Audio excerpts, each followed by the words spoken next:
Hi, I'm Dr. Jason J. Campbell, and I want to thank you for taking the time to watch my videos. In this video, I'm continuing my lecture series into an introduction into methods of qualitative research. This is going to be rather extended conversation about not just qualitative research properly, but the way in which various theoretical paradigms are applied to qualitative methods research. So the idea is, what we did in the first section, Section 1, was to discuss two concepts within Derrida's deconstructivist approach, which was the event and the trace. We looked at how the event and the trace, the concepts of the event and the trace, could be applied to any number of qualitative methodologies, right? In terms of data analysis, in terms of educational theory, and the acquisition of knowledge. The idea of the lecture series is to facilitate your reading of Derrida and others, and to give you an alternative interpretation, to take what is otherwise rather abstract theory and to make it applicable to your research paradigm. I did a qualitative methodology for my dissertation. I did content analysis specifically, and I remember the difficulty I had in understanding how to do it. It was very, very difficult. There wasn't much written on the topic. It was more sort of sink or swim. They throw you into the pool, and it's like, okay, sink or swim. And I remember, I wouldn't say traumatic. It would be a bit of an overstatement to say it was traumatic, but it was very, very difficult. And I remember wanting to have a resource. Part of the reason why I'm giving as much as I am with respect to qualitative methodologies is a lot of graduate students write qualitative methods dissertations. And if I can contribute, any bit to making your process through your dissertation, through your qualitative research that much easier, to give you a little bit of insight, then, that means something to me. That means something big to me. So that's why I'm here doing it, so that you won't have to go through sort of the arduous trek that I had to go through. It's just a good vibe, right? Why not? Why not? So, finish section 1.0. We're going to move, 1.0, we're going to move on to section 1.1 of the notes. As you know, and if you don't know, click the link in the description field, download the notes. The notes are complete. Use the notes to facilitate your reading, to supplement your existing understanding. And we're going to continue again with deconstruction. So we're going to look into a deconstruction approach.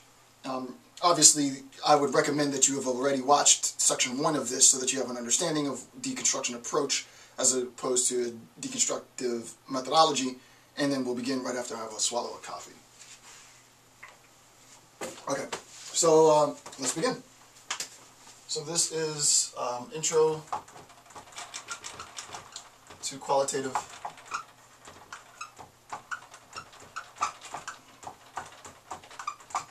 and this is section 1.1. And let's begin. So this is on page 3. So understanding deconstruction. Deconstruction pertains to what is not present. As I said in section 1.0, deconstruction is hard to get your brain around. No matter how much you study it, when you think you know deconstruction, when you think you have an understanding of the deconstructivist model, is precisely the instant at which you realize you've made assumptions, critical assumptions, and that you need yourself to deconstruct your assumptions, right? Deconstructivist approach isn't a formulaic approach. It isn't a sort of a cookie-cutter, impressionistic, behavioralistic approach. Deconstructivist approach is uniquely approach that's built in paradox, impossibility, contradiction, a sense of dis-ease, a sense of the fluidity in which we come to know about the external world and primarily ourselves as subject. And a lot of what I'm going to discuss in section 1.0 pertains to the relationship of the deconstructivist approach to this idea of the subject, right? I'm not going to go into subject-object distinctions. We're going to presuppose sort of subjective identity and use a deconstructivist approach to make sense of qualitative methods, obviously, because qualitative methods is interested in subjects. So deconstruction pertains to what is not present. This should make sense from what I said before, because as we knew as we came to learn in the last section, the always already right? The always already is both preceding, it both precedes our embodiment, our subjectivity, and proceeds our death, right? It was here before we were born, and it will be here after we die. It envelopes all of our existence. And some of the examples that I gave were the linguistic community, which is like super important, the religious community, which is equally important, the concept of society, the concept of language acquisition and such, right? All of these things predate our existence. There was language before I was born, and after I die, there will still continue to be language. The nature in which our language evolves, the relationship between the words and the meaning will all change. It's always already in flux. But the deconstructivist approach is interested in that which is not present, right? What is not present in my attempt to understand my relationship to a community, my relationship to the world, my relationship to language is precisely the mode, right? This is one aspect, right? The mode of my understanding. What's not present is the way in which I came to understand this, right? So I'll give you a quick example. Again, this will presuppose that you have a little bit of existing understanding of Descartes' cogito. So in the Descartes' cogito, Descartes reduces all of sense perception to cogito ergo sum, right? And insofar as he makes this methodological reduction to the cogito, Descartes articulates all of his sense perception, all of his ability to learn, to understand, all of his epistemological being in his ability to think. And he roots that ability to think in the cogito, and thus he makes the affirmation I, right? I. The problem, however, is, and this is the deconstructivist approach or critique, right? So this is now specifically a deconstructivist critique of Cartesian cogito, would be the recognition that insofar as you say, I think, I, and you root your methodological reduction in the individual subject, I think, what's not present is the linguistic community that gave you that language. Your language wasn't spawned with our birth. No. Language was always already here. So the fact that you're able to articulate your cogito in the terms I think, ... which you don't recognize, Descartes, via Derrida, deconstructivist critique of Cartesian cogito, critique of Cartesian epistemology, is a recognition that what's not present, right, and this is a deconstructivist approach, what's not present in Descartes' epistemology, in his cogito, is the linguistic community that gave him the language to be able to say, I think. You can't root it in yourself, sort of the hubris, to reduce all of your socio-linguistic ability in I. No, our language precedes us, and thus our language is inherently social. Thus we're born into a social community, and what's not present in Descartes' cogito is that linguistic community. Right? So that should, I mean, very technical, I'm sorry if, we just started, and it's already sort of deep, but I told you guys in the first, guys is inclusive, guys and gals. I told everyone, I told you, the viewer, when we began this, that this is a more advanced lecture series, and if I do another installment of qualitative methodologies, depending on how well this goes, it'll be even more advanced than this. So the idea is, the Cartesian assumption, epistemic assumption, is that language is rooted in self. A deconstructivist critique of Cartesian epistemology would be, no, what's not present in the cogito is the linguistic community, and it's that. It's the preservation of what's absent, in a very paradoxical sense, right? The preservation of what's absent. I want to preserve in Cartesian cogito that which is not present. That which is not present in Cartesian cogito is the linguistic community, and what I am doing in a deconstructivist approach is I'm imbuing the non-present, making it present. I'm taking the not present to make it present. Welcome to section 1.1. I hope that makes sense. This is as best as I can do, I apologize. Alright, so number 2, in the context of a qualitative interview, an experience of the impossible would be what, 1, haunts truth-telling? An experience, and I'll explain this. An experience of the impossible would be what haunts truth-telling. It would be understanding and the arrival of meaning. Right? This is a quote, right? The only thing I added were the numbers, but this is sort of a quote, direct quote from the text. In the context of a qualitative interview, the experience of the impossible, would be what haunts truth-telling, what haunts understanding, and the arrival of meaning. So that we understand in terms of a qualitative methodology, if you are the researcher and we're interviewing our participant, and you're asking your participant a series of questions to which the participant is giving you any number of answers. The deconstructivist approach, in the context of this qualitative interview, the experience of the impossible, right? We want to have a sense of what it means. So sort of exactly what I just said. What's not present is made present. It seems impossible. It seems contradictory, right? Something to be absent means that it's not present. But the deconstructivist approach, and I talked about this in section 1.0, I think it was item 3, I talked about the absent present, the present absent, the idea that it seems as though it is contradictory, but when you really think about it sequentially, it's not, right? It's not contradictory. So the impossible, or the sense of the impossible with respect to a qualitative methodology, would be the thing that haunts an ability to tell the facts. So, I'll give you an example. You can imagine that you're selecting, you want to use a deconstructivist approach, and thus you want to have some sense of this impossibility, right? Remember that the event is such that the event itself facilitates the condition for interpretation, right? I'm going to assume that you remember this from an hour ago, but the idea is that the event facilitates the condition for interpretation within participants, right? So the event creates the condition for an interpretation. And I even went in to talk about, at the end of the video, sort of the possibility of creating a typology of events, an event ontology based on type. It's a little bit more advanced, but I at least put it out there for more advanced viewers. The idea is now, in terms of recognizing the participant, I want to ask my participant, and I want to be able to locate a type of participant where the ability to reconstruct the narrative of the experience is haunted, if you will, and I'll explain what I mean by haunted, is haunted by the very truth of the experience. Right? So what do I mean by that?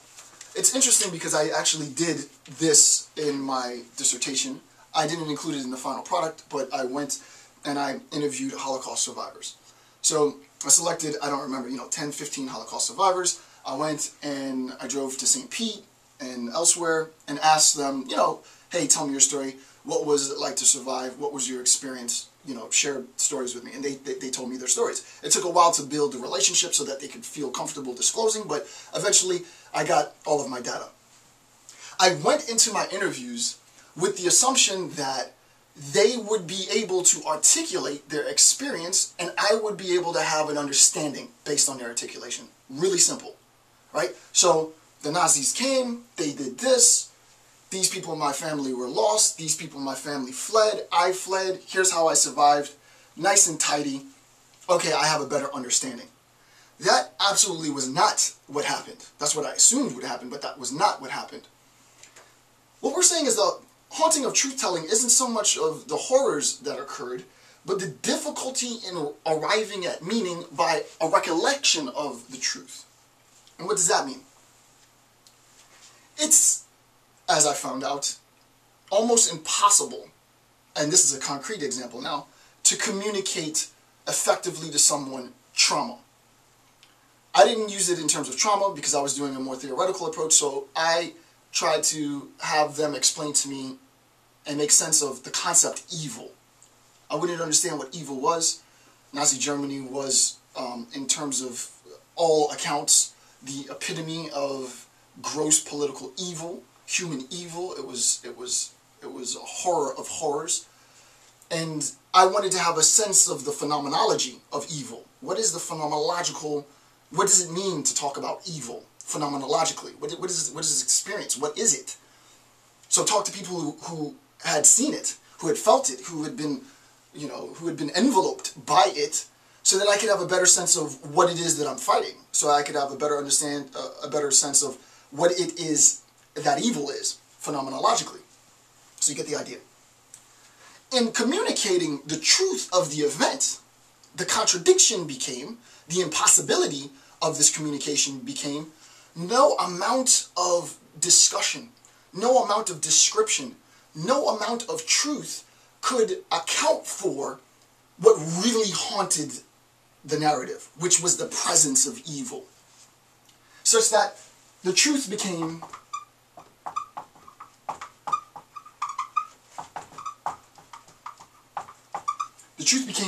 ineffable.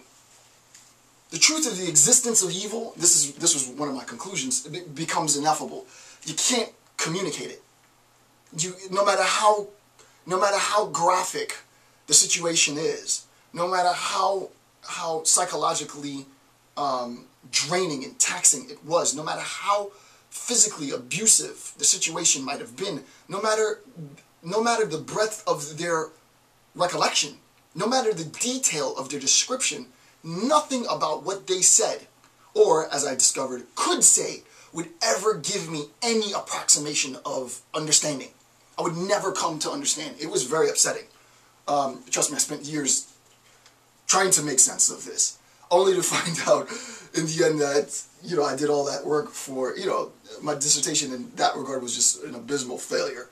I learned quite a bit, but I could never make sense. I wasn't any closer to understanding what evil was, aside from experiences that I might have had in my own life. But someone sharing to me their horrors never gave me a better understanding of the phenomenology of evil. I just didn't. Yeah, you know what it is. It's abuse, it's subjugation, it's mass extermination, it's abuse of power, it's depersonalization, dehumanization. Okay, I get that, but still, I couldn't get a sense of it. It's impossible. It's both possible to articulate for their experience, and it's also impossible for you to say that you really can empathize, you can understand their experience. The only way you could have understood is if you were to have shared in the experience. So then one last point, and then I'll move on. Viktor Frankl's Man's Search for Meaning, I think, is probably the best account, right? So I could have just read Man's Search for Meaning prior to doing all my research. It would have saved me a lot of headache. But I'm teasing here because, I mean, it was invaluable. It was invaluable, the experience I had talking with Holocaust survivors. Very, very sympathetic, deep sympathy for their suffering as people, and just, the impossibility of political oppression, right? What I ended up finding out was, and this is directly important with respect to this meaning giving, the ability to arrive at meaning, and this is specifically the deconstructivist approach, is that, hey Jason, it's okay that you didn't quite understand. It's okay that you spent, it took me like 2 years to write and flesh out my dissertation. It took me quite a long time because I was doing something that's non-traditional, a little bit of both, genocide and theory, and it was a non-traditional dissertation. And I thought that I would get, as a reward for all of this effort, for all of this work, I came in with the assumption that all of this effort, all of this work will manifest itself in something tangible, an understanding, something that I could then apply to the world and operationalize with rigor. And I ended up with the ineffable, right? That was the culmination for me. This might change years from now. I don't know if I return to the subject with all the understanding and all the learning that I've had since I graduated, but as of now, I'm still in that state, right? It's ineffable. But the deconstructivist approach is okay, right? Because meaning is not defined and crystallized within one homogeneous articulation. It's not just the case that, okay, now I've done this research and evil is ... and that's the end of it all. No. My effort, my work, also contributed to an understanding of this phenomenon, evil, and the result of my effort yielded more complexity, which is evil is something, and I'm just giving you a specific example because I did this, a qualitative methodology myself. Evil is something that can be experienced but might not be able to be communicated, such that we can sympathize with the horrors and the trials of those who endured, but we will never be able to understand unless we were there, right? And this gave me a new motivation, which I haven't fully explored yet, but it's always on the back burner, ready to come on the front, which was the epistemic distinction between sympathy and empathy. And just really quickly now, just to show you the application, the meaning, and I'll put it here, the meaning of the answers in response to the questions that are given is going to be filtered through, right? The meaning is going to be filtered through the researcher. You have to recognize that your embodiment is important and will, not just in terms of bracketing, I did a discussion on that already, but not just in terms of bracketing, but your subjective identity, you as a subjective being. You're going to filter this information and create meaning based on your own experience. So there isn't really a truth to be had. I don't want to go too deep because then this challenges sort of contemporary sort of conceptions of truth and such, right? Remember, we're talking about social science research, not empirical hard science research, right? Social science research is presupposes social construction, and social construction is malleable. So we're not talking about scientific research in terms of hard science where there are facts of the matter that are quote-unquote definitive. In social science research, the facts of the matter are socially constructed to facilitate some ends. Individual people, groups of people, communities of people construct these social facts and modes of interpretation. And thus, it would be ridiculous not to recognize that your personal experience as a researcher is going to inform the meaning, the final result. So in terms of the context of qualitative methodology, you should privilege your subjective experience as researcher. This is my own interpretation. Follow whatever your committee members say, right? Some qualitative methodologists might not like this approach. I think it's a genuine approach, especially if you're going to use a deconstructivist model. Let me get a sip. But the idea is your subjective experience is important in making sense of meaning. Because meaning in this sense, and this is the point, meaning is co-created. It isn't you just the interpreter. This isn't a journal. This isn't journalism, which is not to knock journalism, right? But this is not journalism. Qualitative methodologies is different from journalism, right?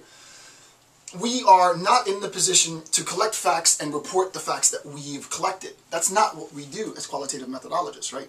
What we do as qualitative methodologists is we collect facts, and if you're doing this well, in association with your participant, you construct meaning. You construct meaning that is then generalizable, right? So that this co-created meaning, since meaning is co-created, this act of co-creation then creates the condition for generalizability, right? This is important, right? So the act of co-creation then creates the condition for generalizability. So meaning is co-created. The co-created act, or should be generalizable, and thus this is a hypothetical syllogism. Hypothetical syllogism is if A, then B, if B, then C, therefore if A, then C. So meaning is co-created. As you can see, you and the participant are going to together create the condition for meaning. That meaning is not set. It's not definitive. It isn't homogeneous. It isn't totalizing. It is one aspect, one alternative interpretation in an infinity of possible interpretations that will account for the truth of some experience, right? It isn't just that, every story has two sides. Every story has potentially infinitely many sides, infinitely many interpretive possibilities. In terms of meaning, since the meaning of our interview is going to be co-created between us and the participants, and since that co-created act is going to be generalizable, that's the whole point of qualitative methodologies, to generalize our findings to a larger community so that people can make sense of their life, their experiences and such. We recognize then that meaning is generalizable, and that's key, right? So that the key point, the essential point is a recognition that meaning meaning is generalizable. You can create, with just one participant, an interpretive model. It can be semiotically rich in terms of language. It can be symbolically rich in terms of any type of symbolism. You can co-create with your participant an interpretive model that can be generalized, and people can rapidly absorb this meaning to make sense of their own experience. So the idea is to feel comfortable. The way that I approach qualitative methodologies is less about here's the right way and you're doing it wrong, and if you don't do it this way, then you're not doing rigorous research. And I don't like that sort of heavy-handedness. The idea is to create a condition in which you, the researcher, feels comfortable. And in your comfort, you are able to create with your participant and the collection of your participants an interpretive model. You could be doing a grounded theory and create the model as a consequence of the data. You could be doing a phenomenological research paradigm and create an alternative understanding of the phenomena. You could be doing an existential or narrative qualitative methodology and create an understanding of the lived experience of this individual or this collective group of individuals. There's any number of applications, but the idea is you are not in the position to dictate and mandate, to ordain and dogmatically legitimize or justify any experience, as much as it is a dialectical exchange between you and the participant. And via this exchange, you arrive collectively at meaning, which is then generalized. And that's, I mean, for me, that's the beauty. That's the beauty of qualitative research. Okay, so let's go to 2A. The feeling of being unsettled, disrupted, is an indication of the influence of the interpretation of social meaning. The feeling of being unsettled, disrupted, is an indication of the influence of the interpretation of social meaning. So this is getting a bit more complicated now. So just so that I don't lose you, I want to make sure that you can sort of visualize this, right? So we have the event. Oopsie. We have the event. And we recognize that the event becomes the condition for all interpretive possibilities, right? There is an event. That event presupposes the condition for interpretation. We come to have an interpretational awareness.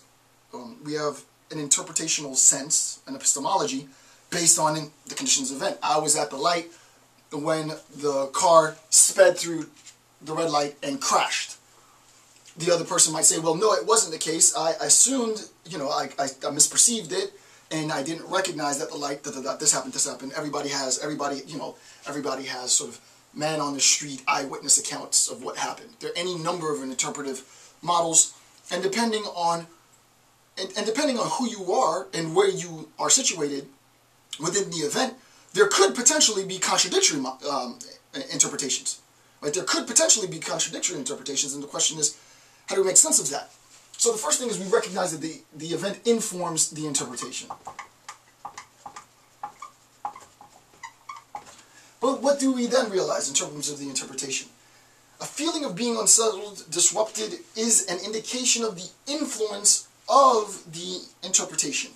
The influence of the interpretation, so that the interpretation then influences this dis-ease, right? It influences, potentially, this unsettlement, this disruption. It's this sense of the disruption, the impossible, the paradox, this, what I'll sort of totalize in the term dis-ease, discomfort, unsettlement, all of this.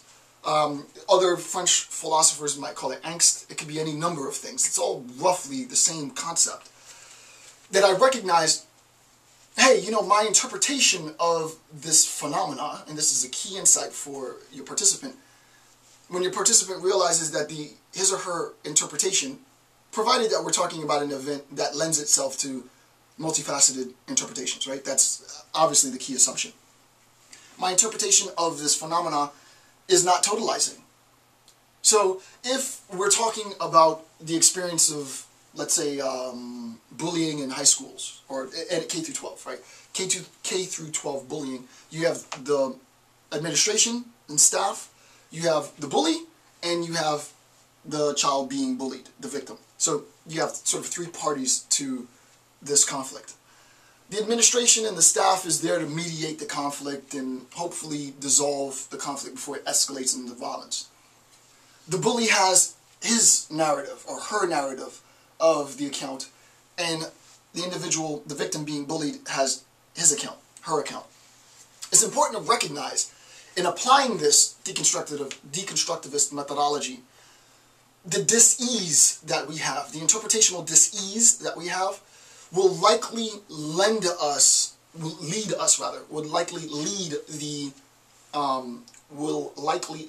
the researcher to immediately assume sides. Right? It's the victim who was targeted. It's the bully who was bad. The bully was the perpetrator. It's definitive. Right? There isn't any external factors that influenced his or her drive to be the bully. It's just the bully is bad, the victim is good. And you read, unfortunately, accounts like this all the time. You read this in sort of newspapers all the time, right? Because it's a matter of facts. Some person did a horrific act. Some person was a victim of a horrific act. The person who was the perpetrator was bad. The person who was the victim was good. You totalize it, you tidy it up, and you move on.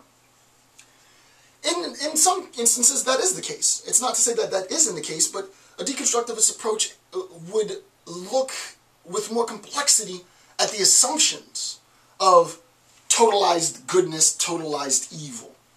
The bully has a narrative that has informed his or her sort of aggressive approach to the world, his or her anger, his or her rage.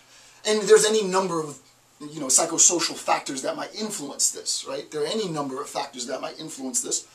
And granted, we as a society tend to be more empathetic, understanding of those social stressors if the bully, if the perpetrator is like us.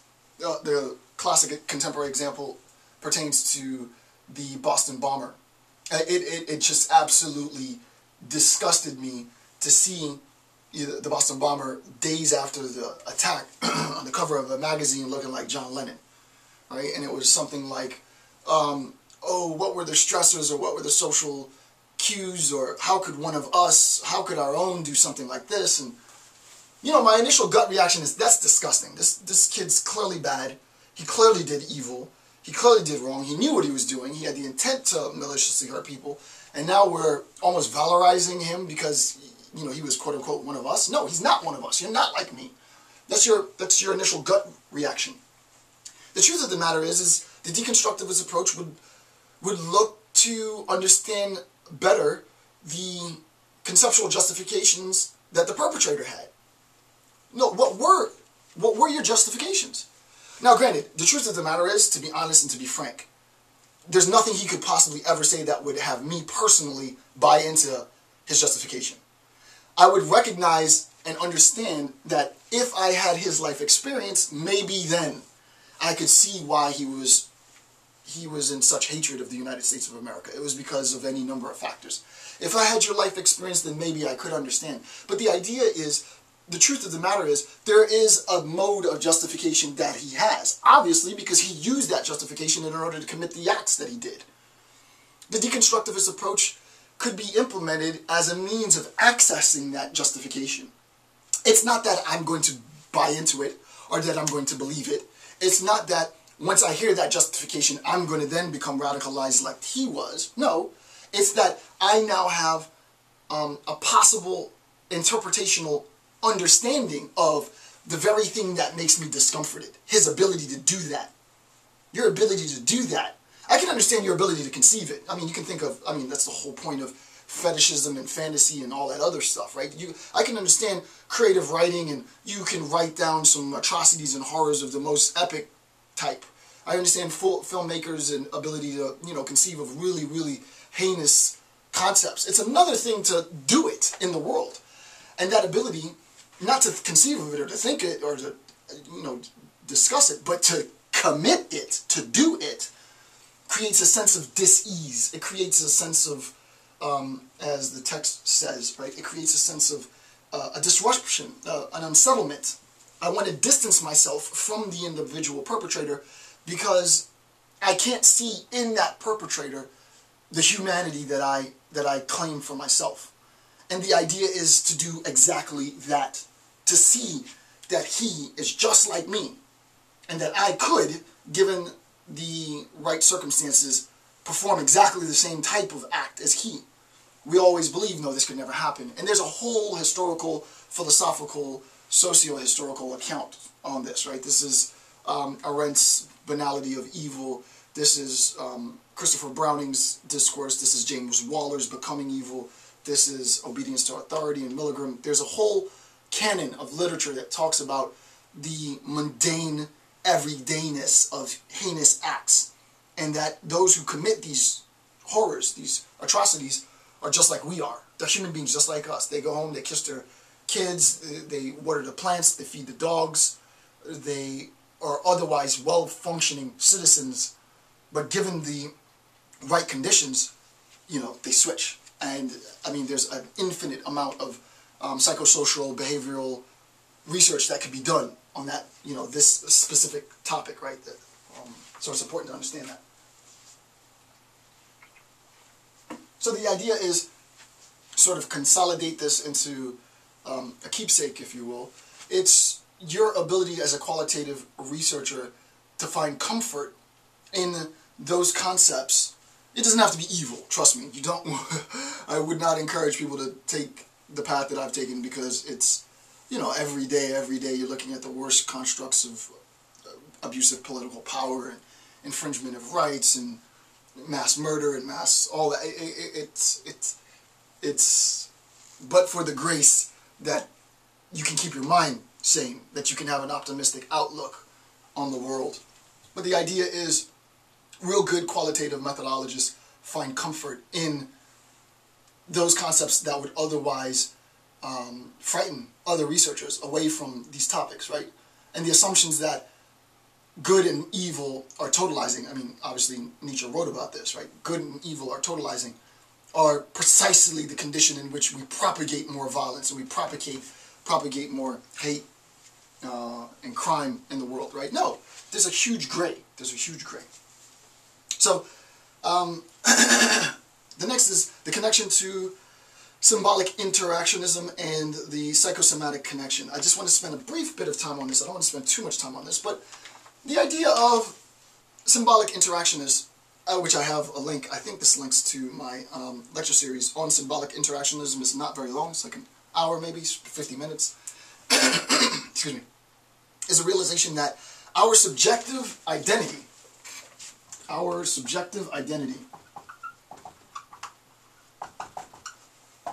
is tied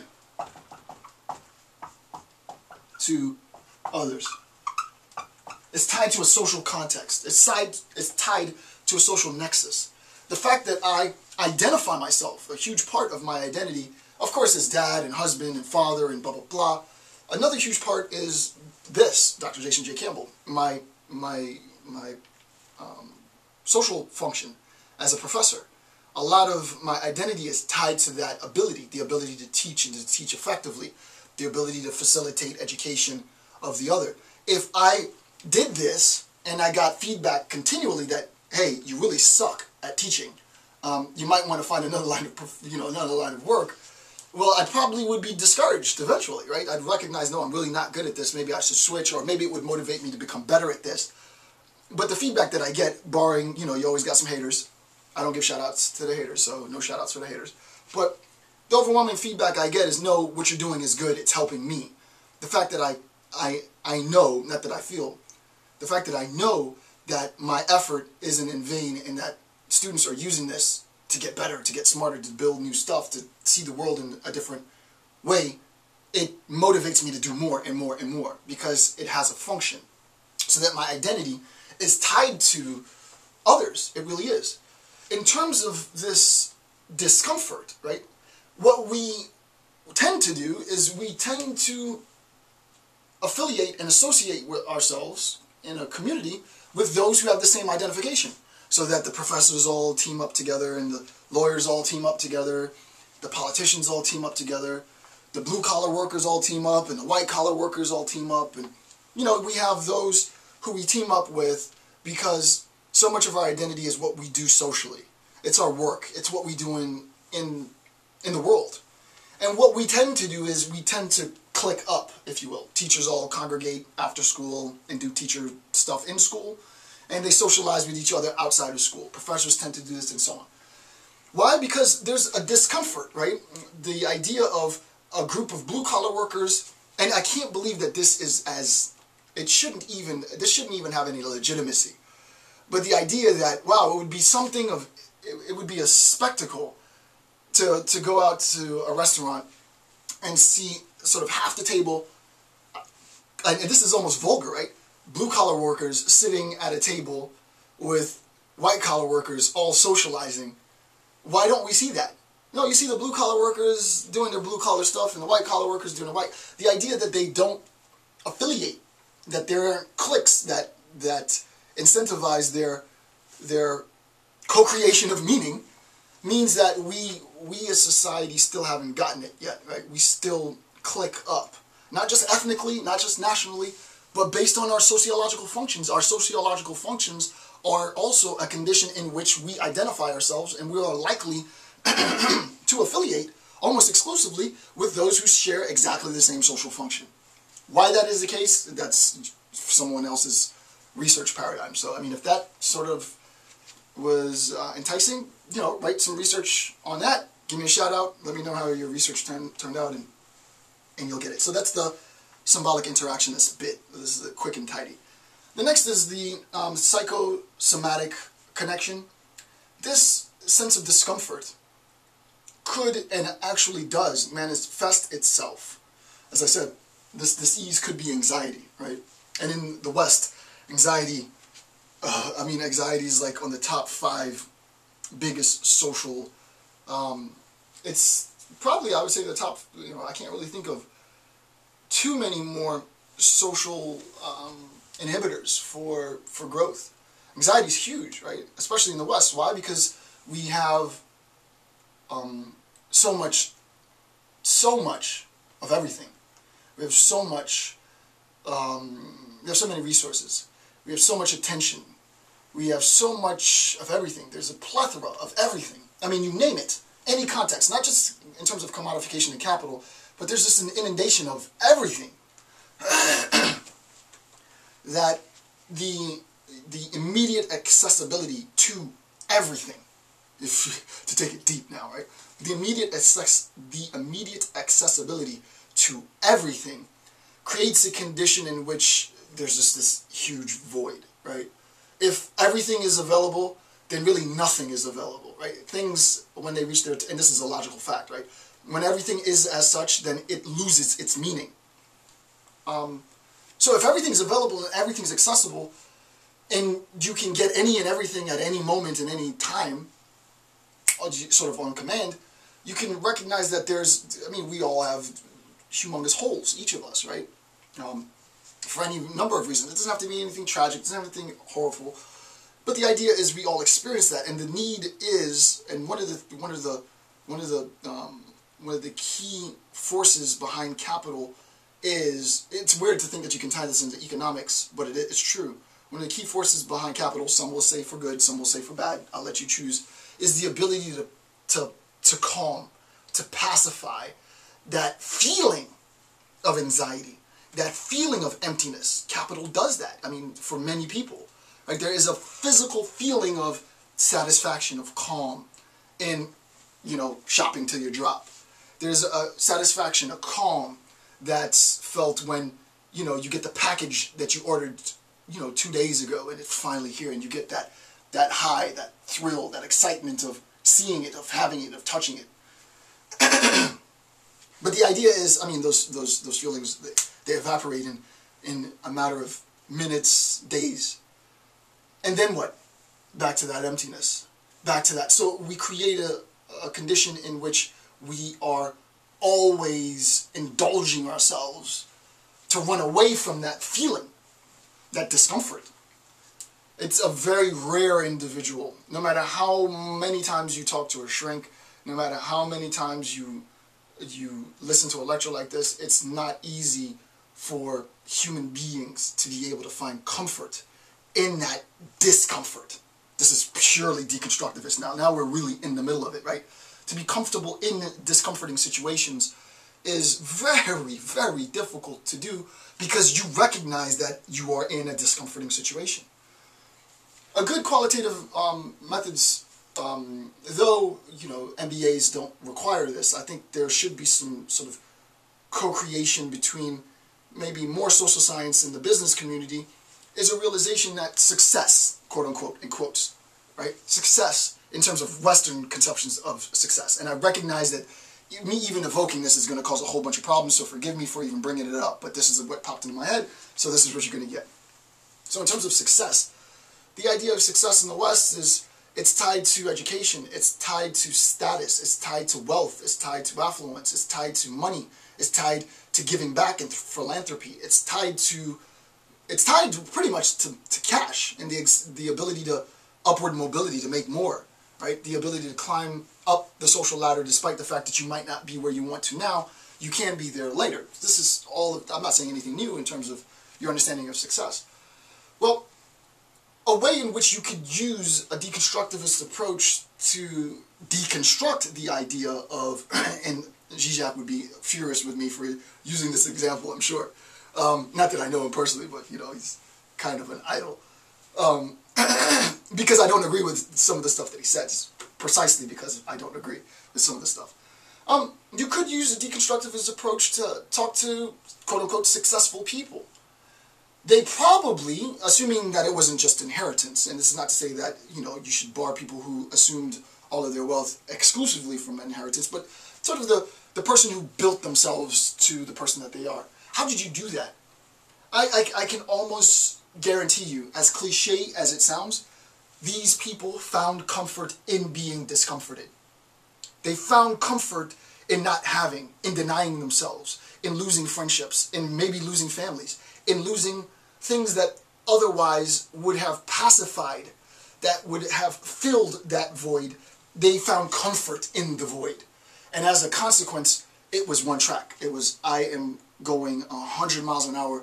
I am not going to change. I am not going to be distracted. I'm not going to stop until I attain and achieve X. And the second it's achieved, shout out to Jay-Z, the infinite genius that he is, it's on to the next. Right? This is my lecture series on the grind. Right? So if you haven't watched it, watch my lecture series on the grind. I think it's good. It's the inability to attain satisfaction. It's a recognition that, no, I'm not going to be satisfied because once I attain satisfaction, it totalizes. You become useless. Yeah, there's no function that you serve. Yeah, you might be high on the horse for yourself. And I've learned this myself. My students have taught me this. Like, oh, Dr. Campbell, you think you've done everything? Shout out to my students, my unnamed students, right? You think you've done everything? You got your PhD, you're young, you did all of there's a whole bunch of crap you haven't done. Wow, that's a good point. Time to change gears. I need to do some new stuff, which is going to be my next adventure. But the idea is there's always room. But it's going to be difficult for individuals to be able to make that room for growth if you presuppose that it's going to be an easy ride, that it's going to be a simple progression. The one bit that I have to say, and I didn't think I was going to spend so much time on this, but the psychosomatic and the symbolic interactionist bit, this really is critically important. The contemporary discussion in politics now, and I recognize that I'm dating the video, but I would imagine that this will always be a point, comes up with respect to sort of the punitive approach to poverty. Is it justifiable to look at impoverished communities, not individuals, but impoverished communities, and to apply an ethic that says, times are going to be difficult, get over it, it's in this discomfort, it's in this difficulty that you will turn into a diamond from the cold, from the pressure, and thus don't look to us, the political establishment, for any mercy. Don't look to us for any help. I believe that that is an interpretation, and that is a legitimate interpretation. But I would choose a different interpretation. Why? Because we're not talking about the individual now. We're talking about a collective. It's one thing for an individual to say, me, Jason Campbell, to say that I find comfort in being discomforted, and irrespective of the level of pressure, irrespective of the level of discomfort, as long as I'm alive, I'm going to fight for what I believe in. I'm going to fight for what I want out of this life. And I'm not going to stop until I get it. And I'm going to get it. And I've been getting it.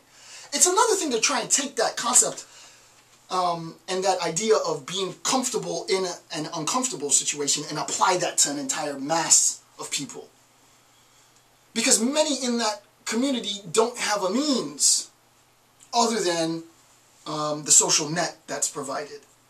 So it's important to recognize that this contemporary discourse, especially in the U.S., on how we collectively appropriate our funds, our tax dollars, to facilitate those who are in need, it's important that we take into account to create conditions for punitive judgment, to punish those, or to even seemingly punish those who don't have, because of a moral argument that's indebted to this type of analysis, by making it hard. It's like tough love, right? It's the tough love, sort of colloquially. It's the tough love scenario.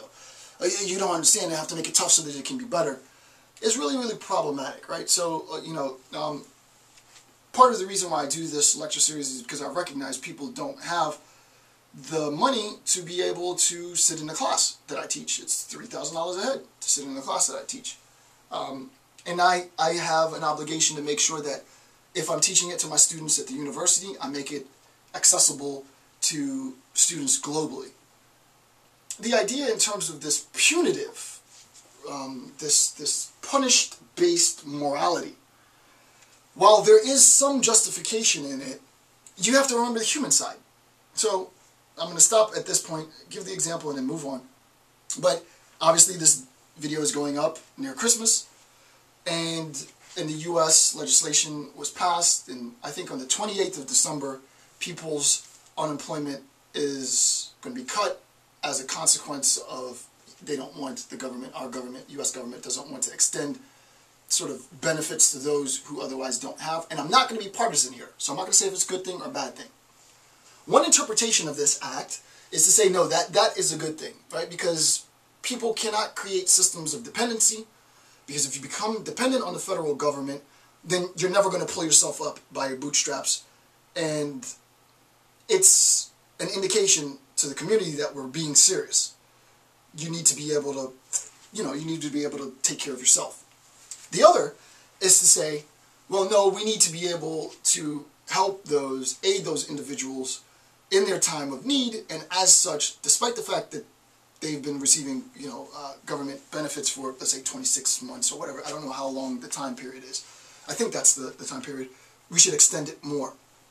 I think both sides have benefits, and I think both sides are wrong. It's clearly not feasible to keep government social subsidies in place indefinitely.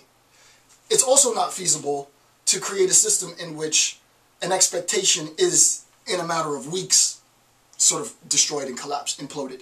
There has to be some middle ground, and if anybody in any position of power watches this, which this is more for students and stuff, it's important. You might be the next generation of politicians and stuff. It's important to recognize that there has to be some middle ground.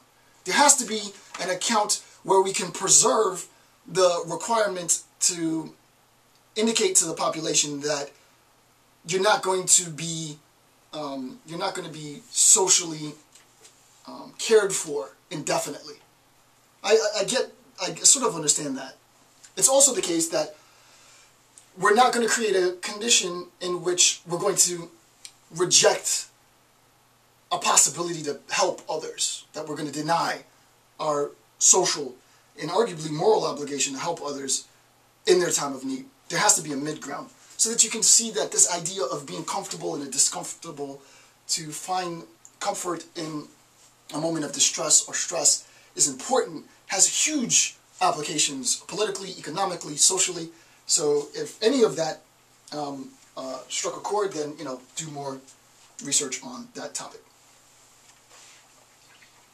Okay, 2b, bottom of page 3. So the following is a question like, do you feel there are deeper implications for X? Tell me about your feelings with respect to, you told me about the event, right? And I understand the interpretation. Do you think there's a deeper implication? Is there something about what you've told me, is there something about this narrative that, if given enough time, you might be able to see it in a different way? Yes, no, why? What you end up doing is you create a condition in which your participant can critically reflect on the experience. And it seems like, duh, that's sort of obvious, but how many times in your day do you really, how much time in your day do you spend critically reflecting? Some of us never do it. I mean, I always do it, but we don't have the time. I have to get to work. I have to feed the kids. I have to go buy groceries. I have to meet this deadline. I have to do that. You're not critically reflecting on anything. You're performing tasks. And life becomes a series of task performance, right? Demands are satisfied, new demands are met. Demands are satisfied, new demands are met, and that's it. Sometimes you have to pause, inhale, and critically reflect. Hey, when I did X, why did I do that? What were my motivations? Let me think about my own actions. Let me think about how I interpreted my actions to others, how that could have been misinterpreted and such, right? Critical reflection is key. So that's what that, do you feel that there are deeper implications to whatever the situation might be? Gives the participant the opportunity not to just recount the experience, but to critically reflect. And you might want to say, you know, I'll give you some time. If you want me to step out for a little bit, I'll come back in 5 minutes, give you a time. Is this a good time to break? And think about that so that there isn't the pressure to respond immediately. Because what you need to recognize, and this is important, especially for new qualitative researchers, if you don't allow for a deliberative exchange, an exchange in which the participant has the opportunity to conceptualize his or her life experience, then it can feel like an interrogation. Just, you know, Q&A. So, what did happen? Da-da-da-da. And how did you do? Da-da-da-da. As much as you might get a ton of data, the data is going to be tailored to specifically the questions and only addressing sort of the questions directly. You don't want that. You don't want that. You want to give the participant the opportunity to be sidetracked. You want to give the participant the opportunity to delve into things that he or she never thought of and might, for the first time in his or her life, be thinking about, be processing, be contemplating real time with you. Because it's that stuff, that's the stuff that deconstructivists, you know, it's not a formulaic, wow, you know, that's the first, this is also called the epiphany.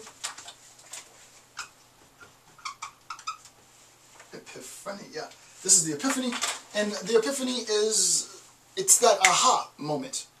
To be able to capture that on your audio real time is a gem, right? Because it's, you created a condition in which your participant could critically reflect, could deliberate on his or her life experience, and in that moment arrive at an aha moment, right? And share it with you, hopefully.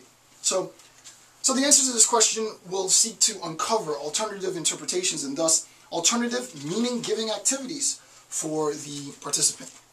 In terms, alright, so let's just flip to page 4.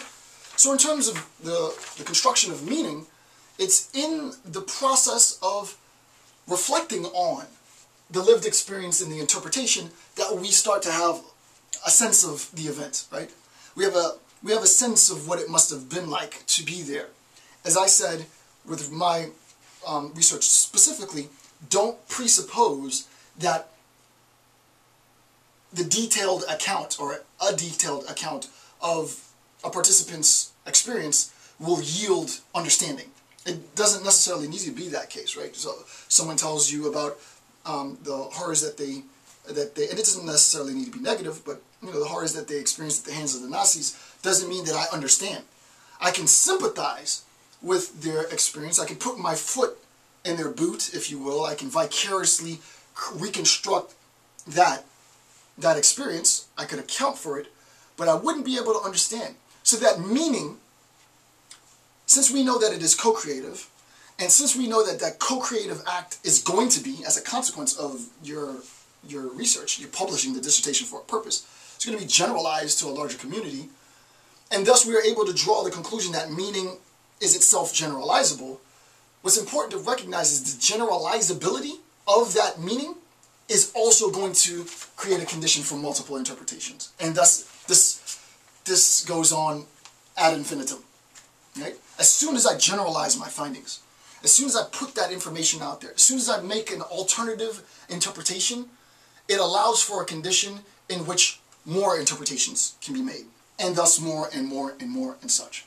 Right? And that's the idea. The idea is for us to foster, and this is important, right? For us, qualitative methodologists, to foster a nexus, a spectrum of human experiences, so that we have an idea of what, I mean, this sounds really hokey, but it's true. What does it really mean to be human? Right? That's the million-dollar question. I don't know that I don't know that I have an answer to that. What it means to be human. I think scientists have a great, and they might be able to approach sort of a neurological, maybe neurochemical account of what it means to be human. Socially speaking, it's a lot more difficult. It's very difficult, because part of being human is a recognition of the banality of evil, right? That is part of being human. To say that that aspect of our existence is non-human is to deny the very thing that makes us human. It's that, right? That discomfort.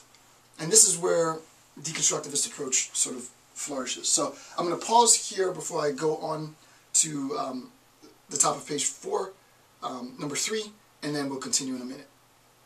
Okay, so at the top of page 4, number 3, all knowledge, all constructs are contingent and partial. All knowledge, all constructs are contingent and partial. And my note to myself is explained within the context of exhaustiveness and limiting scope, right? So the idea that this subjective identity, right, our individual subjective identity is tied to others, right, is a recognition that the truth and the meaning of any particular act, insofar as it's tied to other people, means that I can't totalize it in myself. Descartes was wrong. Right? Descartes' interpretation is, while he's the father of modern philosophy, and he made huge strides in terms of our conceptual understanding, Descartes' rationalism led to an impossibility. It really led to an impossibility. It's built on the impossible.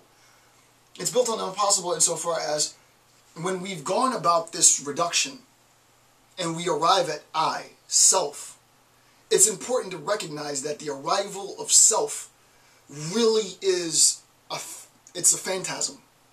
Self is, it's a phantasm, right? It's a myth.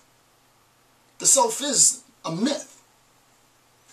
Because you cannot properly talk about self as such, self as independent to others. Right? There's a huge presumption. When people say, oh, me, I get it, right? I use this myself. I use it to motivate myself. Jason, you are here. You've made it to this point in life because of your own effort, because of my work ethic, because of, me, I've done this, I worked, I did this. It's my effort. Right? It's nobody else's. No one's cheering me on. But the truth of the matter is I don't exist in a vacuum.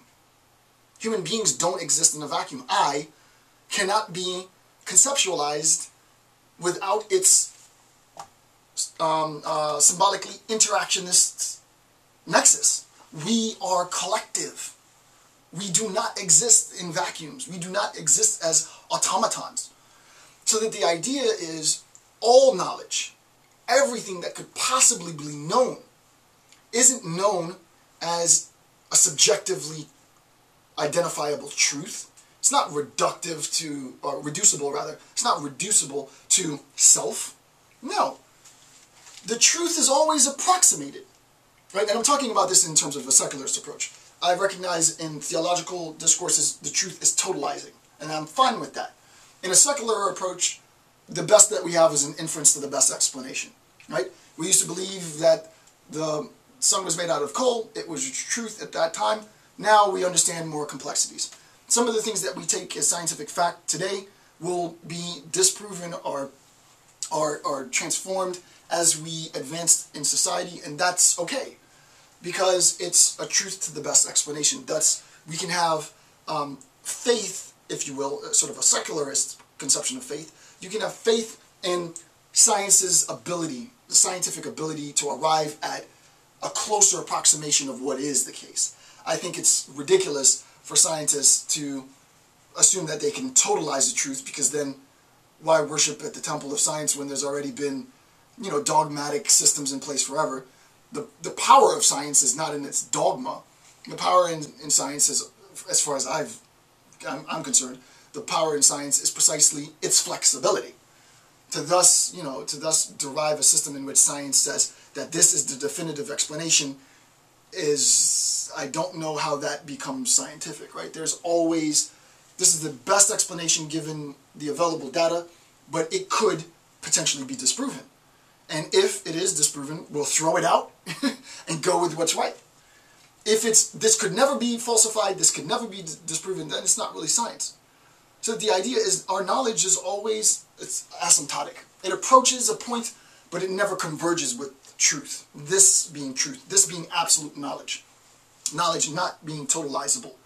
Knowledge not being sort of, omniscience is the goal, but omniscience will never be attained, because there will always be, and that's the point of living, right? I mean, if at least for me, the whole purpose, you know, and I recognize, I don't want to, a lot of this can, you know, you spend enough time here, this can go sort of theological, and I want to stay away from that. This is not to undermine or to deny theological purposes and such, but some of the point in terms of a secularist approach, and I got to give a shout out to those who are secularists and don't have faith, because I want to be inclusive of everybody's beliefs, you know, or lack thereof. So for the secularist, for the atheist, for the agnostic, part of the drive, the purpose of life, is to just know a little bit more each day.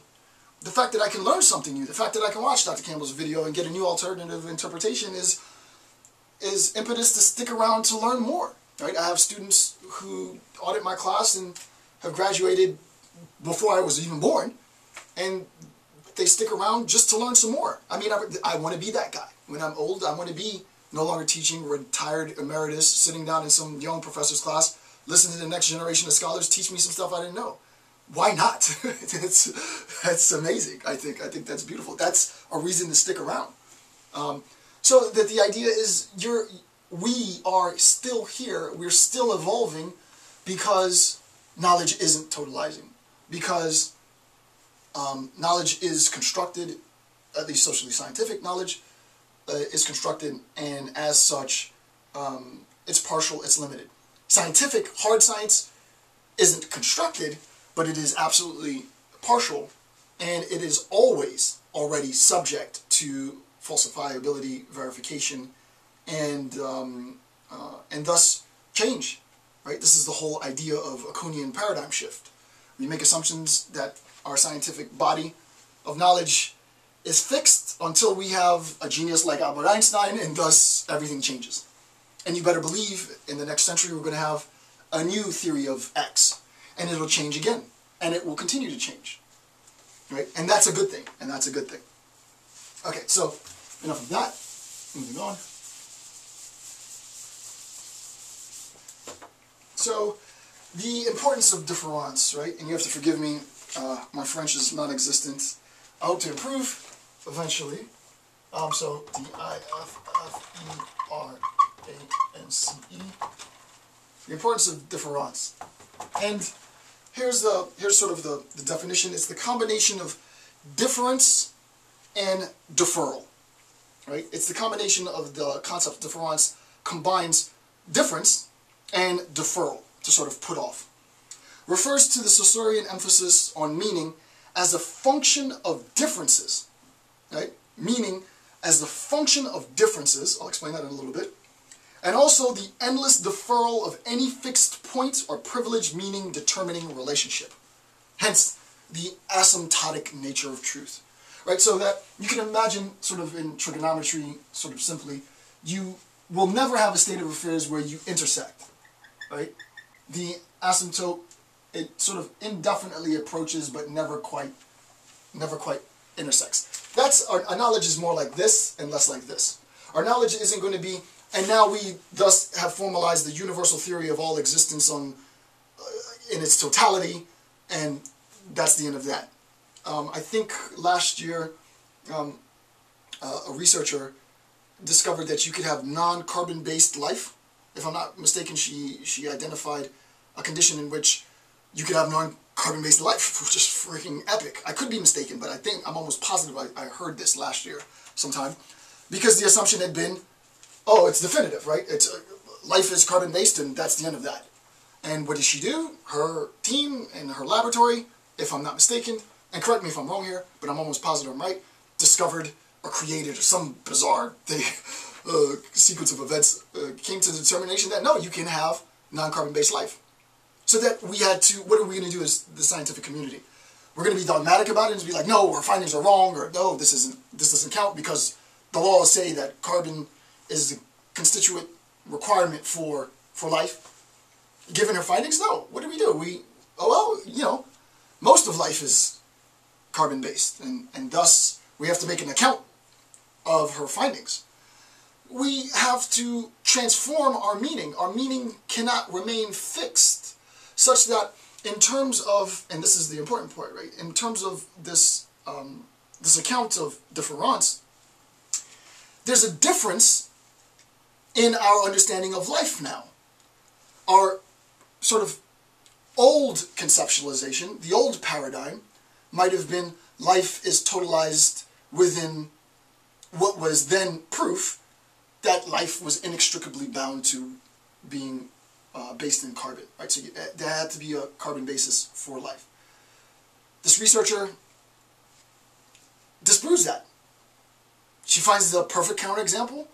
It meets the condition for life, and it's not carbon-based, and thus what happens? It expands the scope. Our scope needs to be transformed now, because when we talk about life, it's either the case that we're going to deny what she's done constitutes, or what she's identified constitutes life, and thus we would have to reconceptualize or reformulate our definition of life, which would seem ad hoc, or we're going to have to make our definition of life that much broader. Insofar as we make our definition of life that much broader, it is a paradigm shift. Because now we've preserved the entirety of the old system, which said that carbon was a basis for life, and we've added something new. This new thing is, no, there is a difference in how we talk about how we formalize our discussion of life.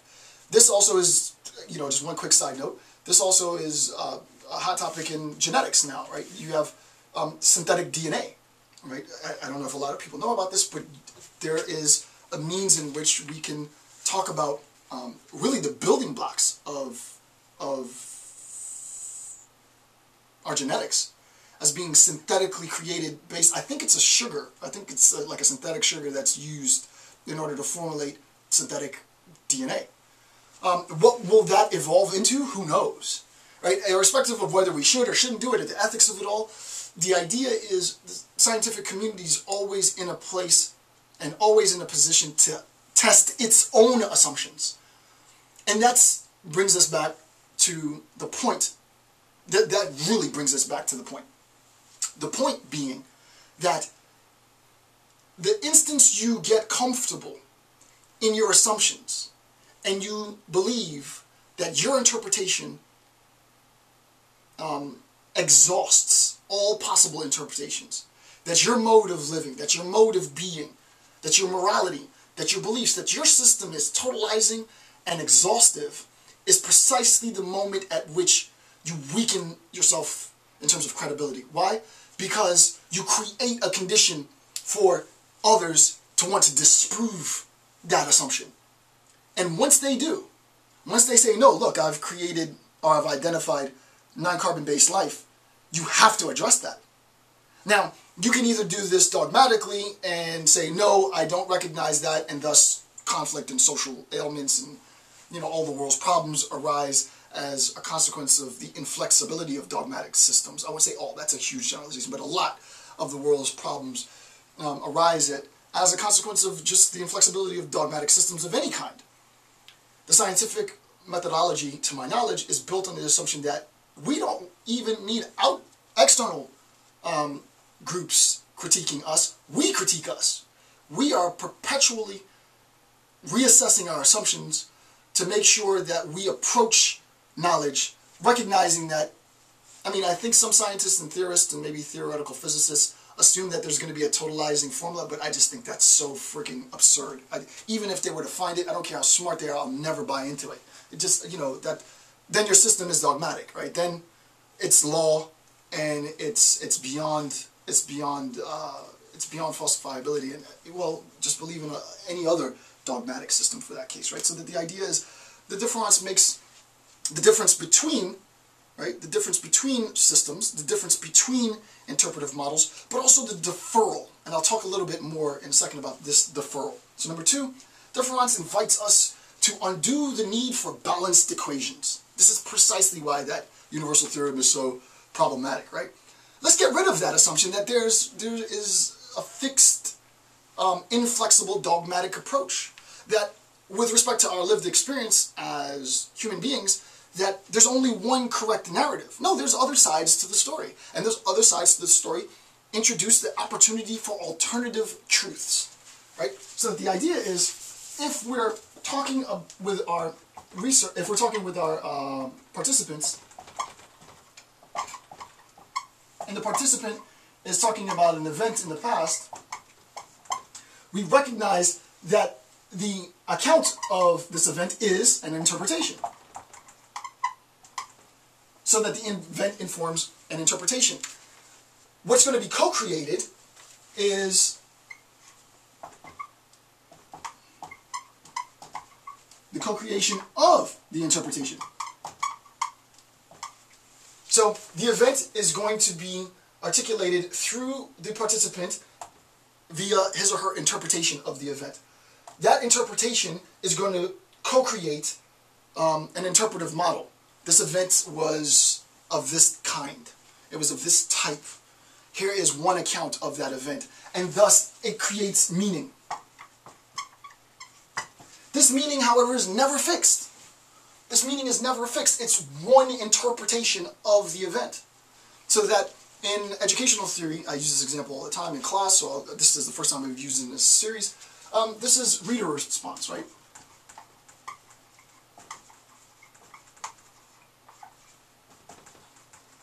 So to get away from science and get into the social sciences, reader response theory is precisely this. The event is the event of reading a book. The participant has read a book. The person read this book when he or she was 15. The person has an interpretation of what the book is. The person lives life, reads the book again at 20, and at 25, and 30, and 35, and 40, and 45. And each time the person goes back to read exactly the same book, his or her knowledge of the event, his or her knowledge of the interpretation of the meaning of the book changes with his or her life experience, such that life experience and living in itself, just the act of being alive, allows for new interpretations, and thus new possibilities for meaning. And that's genius. For me, that's just genius, right? Just the act of being alive, just the act of, and you know, this might be a little cliched, and I don't think it's as obviously true as it was in a different era, but with age comes wisdom, that adage, that with age comes wisdom, really is kind of true, right? Of course, it's generalizing and it makes a whole bunch of assumptions, but generally speaking, I mean, no, with age comes wisdom. Why? Because I have reflected. Now, this is why it's important to deliberate. This is why self-reflection is so critically key. Because if you're not looking back, if you're not revisiting the same event under a new guise, under a new interpretive model, well, it will remain fixed. And you can, you know, if it was a tragic event, you could become jaded. You could become pessimistic. You can become defeated. You can become angry, vitriolic, bitter. You can become dangerous. Whereas a recognition that, listen, you experienced a set of circumstances, you read the book for the first time, and your life experience as it changes is going to allow you to see a better interpretation, an alternative interpretation. And at the end, what it is, the closest approximation to the totality of the meaning of the event is a combination of all those different meanings. So that when I read Lord of the Flies, initially as a kid, thought it was just a cool story. I read it as sort of a young adult, sort of older adolescent, and I get it. It's sort of power discussions and abuses and such. I read it, you know, in my late 20s. I haven't read it again, but I need to read it again. I read it in my late 20s, and I have a much richer understanding of the discourse of the role of science in terms of development and sciences. This is Piggy's glasses, and sort of the uninhabited world, the role of science, and the cautionary tale that science could destroy us all if misused. Oh wow, that's a deeper, and if I were to read it again now, I'm sure I would have, you can see, the truth of the story is that it's a little bit of all of those, right? The idea is a recognition, as stated here, that it's never a total explanation of knowledge. That is always a deferral. And what's being deferred? What's being deferred is new meanings, new interpretive models. So what we want to encourage are new ways in which we can interpret, make sense of the meaning of our participants' narratives, and approach that totality, as I said. And I don't know if you know, you watched the first section, you probably should have. At the end of the first section, it's a gem, I'm telling you. The idea that we could potentially formalize a typology of events is huge, potentially, for social scientific research, for any number of reasons that I don't want to revisit now. But the idea that this deconstructivist account could potentially lead to a recognition that we are equivocating in our use of the event, such that we believe that the event is itself totalizing, and that we might want to even revisit the conception of the event so that we make clear demarcations in its typology. Oh my goodness. Think about the new modes of interpretation that will just absolutely flourish from that realization, right? And this is obviously in opposition to a more structured, you know, stepped model, like a 12-step to recovery, or 8-step to this, or a 2-step to that, and 7-step to this.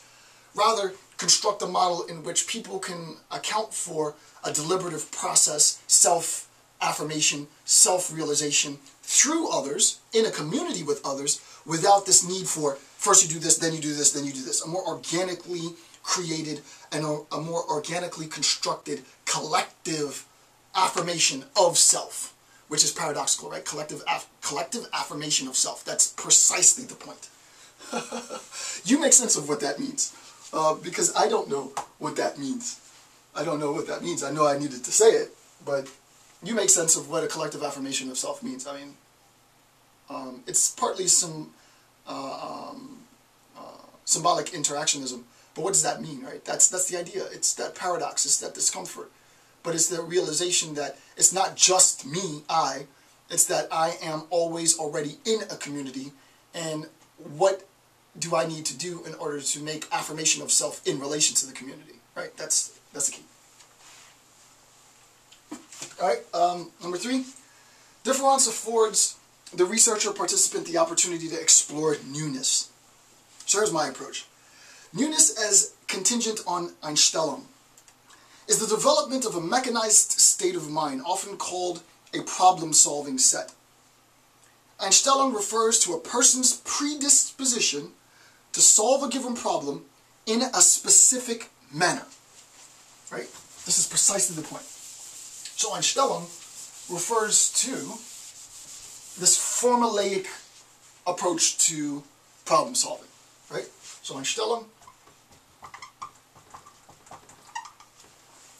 refers to a formulaic approach.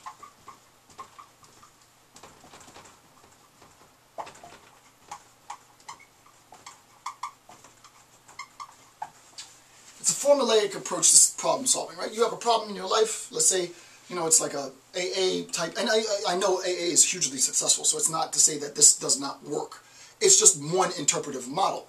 It might not work for everybody. It clearly doesn't work for everybody. For those who have tried and failed, it might be because you don't readily fit in a theoretical framework that is bolstered on sort of regiment. Right? First you do this, then you do this, then you do this. You can't go to step this until you've provided this. And granted, I don't know what the AA model is, so I'm making generalizations. But you get the idea, right? That there is a sequence of events, they should be followed in some set. Einstellung refers to a person's predisposition to solve a given problem in a specific manner, even though better and more appropriate methods of solving the problem exist. So, in terms of the application of, now this is, Einstellung is not properly speaking a deconstructivist sort of concept per se. I'm synthesizing, hybridizing a number of things.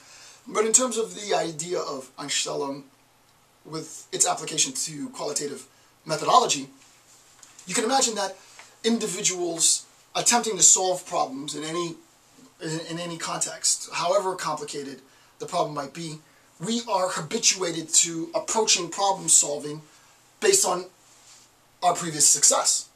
I had a similar instance in which I was trying to solve a problem in the past. I did this sequence of events. It led to a resolution of the problem.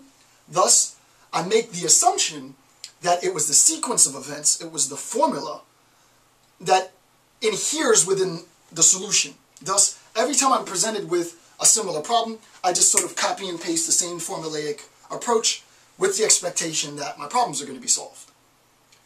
What ends up happening, however, and we talked about this in the first section, is that it's precisely the expectation, right? It's precisely the expectation. So you can imagine, I want to get access to some fact of the matter so that I can, instead of not knowing, know. I could say, oh, this is X. And I've used a formulaic, let's say that this is the formulaic response, right? I've used this in the past, and I've created what I don't know into what I do know. And thus I'm presented at some point in the future with exactly the same sort of situation.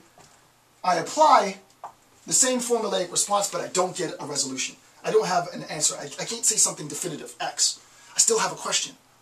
You can recognize that it is in the instant that I did exactly what I did before, and I don't know why it's not working.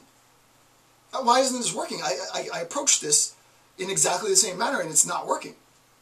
It's a realization, that failure, that collapse, the fact that I'm in a situation where a routine mode to problem solving no longer yields the expectation. It no longer creates a condition for resolution.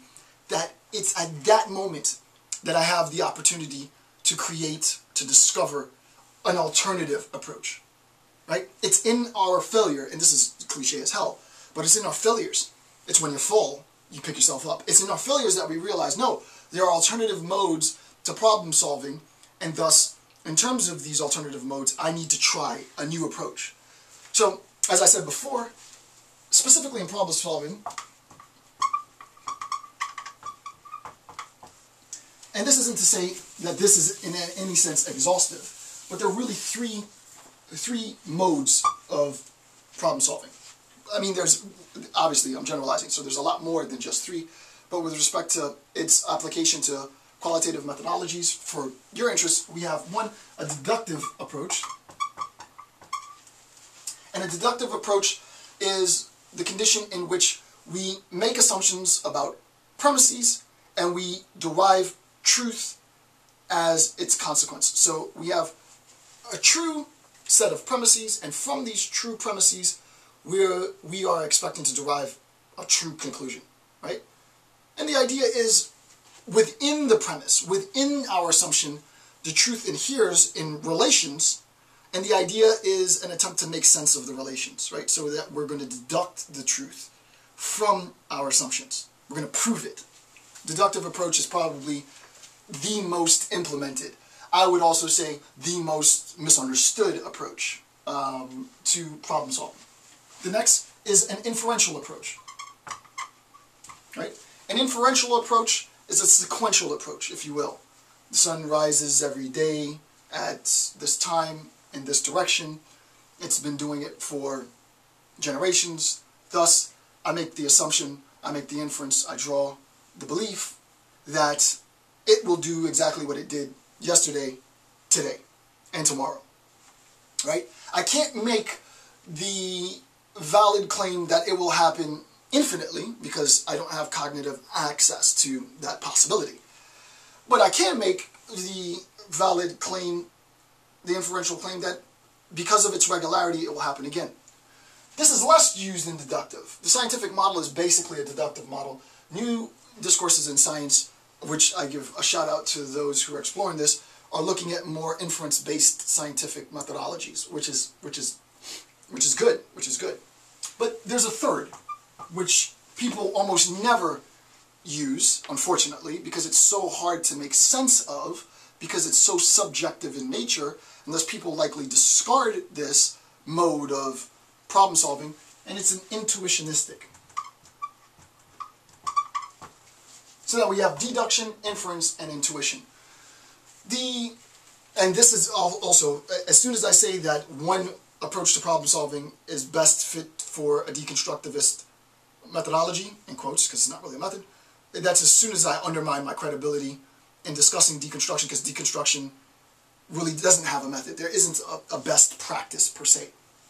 But just to generalize, of the three, an intuitionistic approach to problem solving is indebted to a deconstructivist epistemology, if you will, a deconstructivist approach. Why? Because there isn't a formula. With each new problem set, I'm going to borrow from what I know works. I'm going to make inferences based on sort of routine, but I recognize that part of the solution requires that I sense, I feel that the answer might be a product of a relationship that isn't expressly visible. And there's so much truth to this. It's the unseen, right? This is precisely the point. It's what, I forget where it was in the notes, but it's what's not present. It was probably on the other page. It's not present there, especially when we're talking about social relationships. It's what's not present that allows for us to be able to link, and that absence is, right? C-L-A-C-U-N-A. That absence, the lacuna, that absence, that gulf, allows for us the recognition of absence. The very recognition of something that hasn't been stated gives us, as qualitative methodologists, the permission to try and offer an explanatory account. So for me in genocidal research, which is what I initially did and still do in terms of my academic career, I recognized in preparing for my dissertation that there was a huge gulf between the act and the intent. And genocidal, the definition of genocide is indebted to genocidal intentionality. You can't define genocide without intentionality. A lot of people everybody talked about the act and variations of the act and the definitions and such and typologies of act and da-da-da. I found one article and a few smaller publications, like all articles, on the intent, and no definitive work on genocidal intent in terms of sort of book length. So that absence let me know that I could make that absence present. The absence of literature on the topic led me to a realization that I could make that absence, genocidal intent, present. And what did I do? I wrote specifically on that.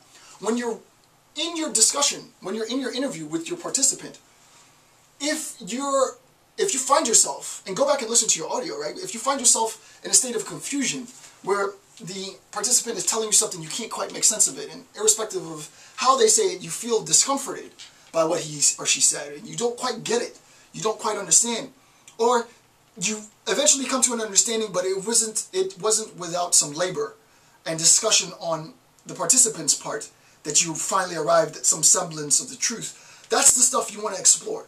It's that content information that's rich with meaning. There's a potential meaning there that can be generalized precisely because it's not there, because it's not absent, or its presence, its articulation came as a consequence of great effort on your part, right? So it's that.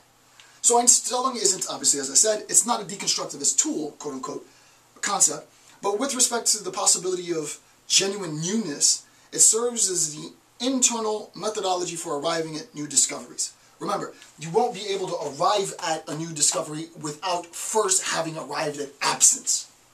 You can't get to something without realizing you got nothing.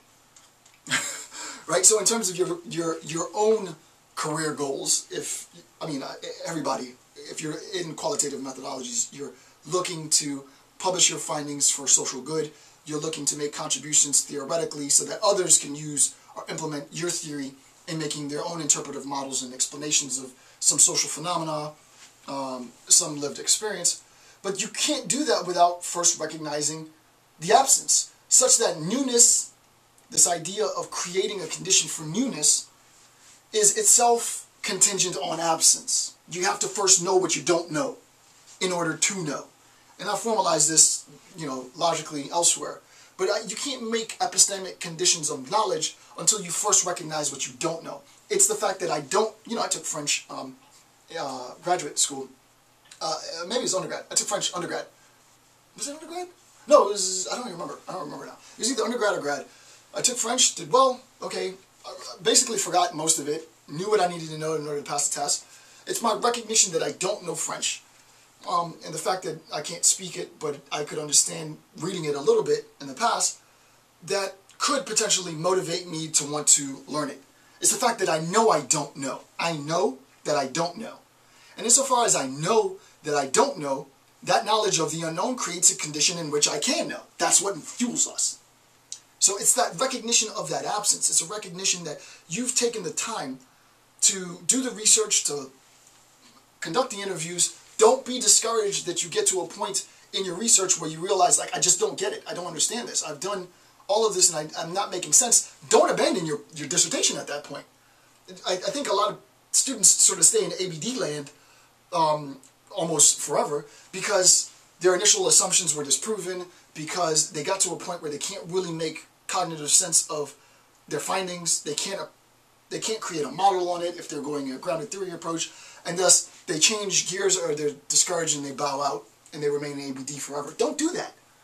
If you're at that point where you find yourself confused, articulate the condition of your confusion. The act of being confused creates a condition in which you can just describe my confusion. I am confused because this and this and this and this and this, and I thought it would be this and this and this and this and this, but it ended up being this and this and this and this, and thus I can't synthesize this on the one hand with this on the other hand. Publish that as a dissertation. You know what you're going to do? You're going to create a condition in which another person, based on their own life experience, based on their own unique interpretive model, can look at what you've written and say, oh, wow, I know how to do that. Here's an explanation why. They would not have had the possibility to synthesize a new interpretive model without you graciously saying, I can't do this. But you don't just say, I can't do this, I quit. You put, I can't do this into a dissertation, you bind it, you explain why you can't do this, and allow for the condition for someone else to do this. That's tier 1 research.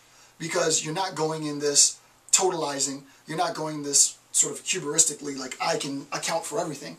My dissertation is precisely that. I can't make sense. And some of the findings in my dissertation I've conceded since the time. Right? So the idea is it's pregnant with possibility. Right? It's pregnant with possibility, and it's in that vacuum, in that absence, in that nothing that we can arrive at a more in-depth, totalizing understanding. Alright. 4. Deferral affords the linguistic community the opportunity of ceaselessly reinterpreting the meaning of any term, any concept. And we see this, right? It's a perpetual revisiting of ideas, a perpetual revisiting of meaning, a perpetual reference back to the past, to lived experiences, to mine, if you will, to mine for more interpretive approaches, more interpretive models. Why?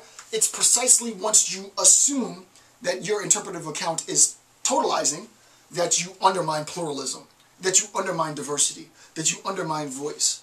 The idea is to bolster diversity, to bolster pluralism, to bolster voice by contextualizing your findings as one of many. Very simple. Very simple. So, qualitative application. The reinterpretation, for example, of the word nigger. Right? The deconstructivists would deny the attempt to defend the indelibility and persistence of its meaning. Right? The very attempt to say, no, that this word always means something pejorative, and that the attempt to reappropriate the use of that term within society and to defang it, to create a condition in which its sting is no longer felt, undermines its historical importance, is too formulaic for the deconstructivists. It's wrong for the deconstructivists. Why? Because society is moving on. So if society views this word in a new social context, and thus is reappropriating its meaning in a social context, then that's what's happening as a fact. The attempt to try and preserve that concept is wrong. So the idea is, another application might be, I can imagine, anthropologist student, right? Students of anthropology might be doing an anthropological analysis of race as a key demographic identifier in the nation, whatever nation you might live. So you go to census data, you look at the diversification of racial categories within the nation, the state, and you make sort of empirical assessments of it. As you know, with time, in the passage of time, migration and such, that diversity is going to change. Some who are in the majority might become part of the minority, some who are in the minority might become part of the majority, and that flux, that ability to transform the statistical representation of race within the demography isn't just an empirical phenomenon. It doesn't just have exclusively empirical meaning. Of course not. It's everything but that. It has psychosocial implications, right? We were part of a minority group, and now we're going to be the majority. That has social implication. What is that social implication? How do we come to understand that social implication? Does it really mean what we think it means? Yes, no. Why? Why not? We used to be in the majority as just an empirical fact. Is it the empirical fact that our numbers are lower that's of consequence? No, it's not that our numbers are lower that are of consequence. There's the implication that the diminution of representation in the demography represents a weakening, maybe. Well, how did you make that leap? What's the correlation that was used? What are the assumptions that lead to that belief? Because as we know, and I've talked about this in my nationalism lecture series that I recently completed, you know, power isn't tied to number. It's not.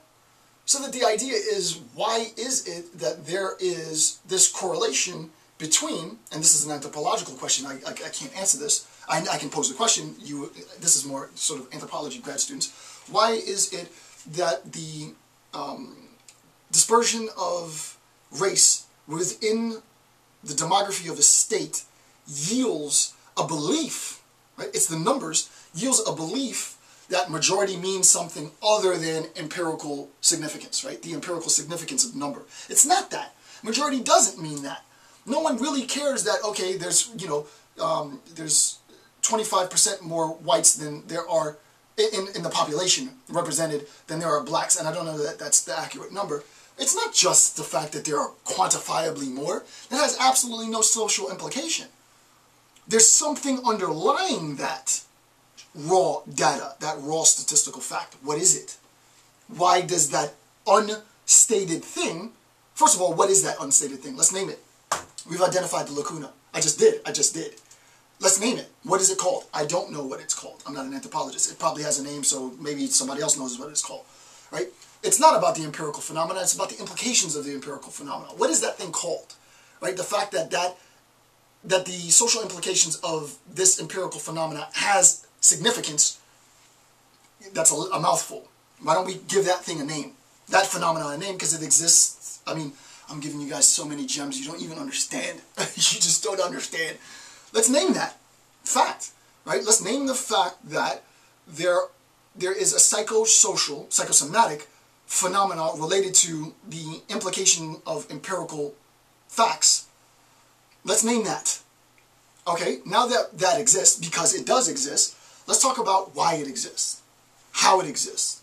So we've identified the lacuna, and now we can create an entire methodological account. Granted, a deconstructivist account is always seeking refinement, always in the process of being fine-tuned, but the idea is we wouldn't be able to identify and this is important, we wouldn't be able to identify and articulate this new possibility without first recognizing that there isn't a name, right? To my knowledge, I don't know that there is a name for that phenomenon.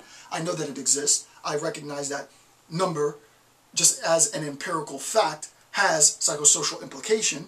I can't tell you why it does. I don't know that that thing has a name. Let's name it. If it's already named, then you know more than I do. If it's not named, let's name it. And then let's talk about that fact. Let's talk about the phenomenon, right? All right. So we can see how our concepts, our assumptions are always going to be in the process of being reinterpreted, are always going to be in the process of transforming meaning, but none of this is going to be possible without first recognizing what the hell we don't know. What don't I know? Not what do I know. What don't I know?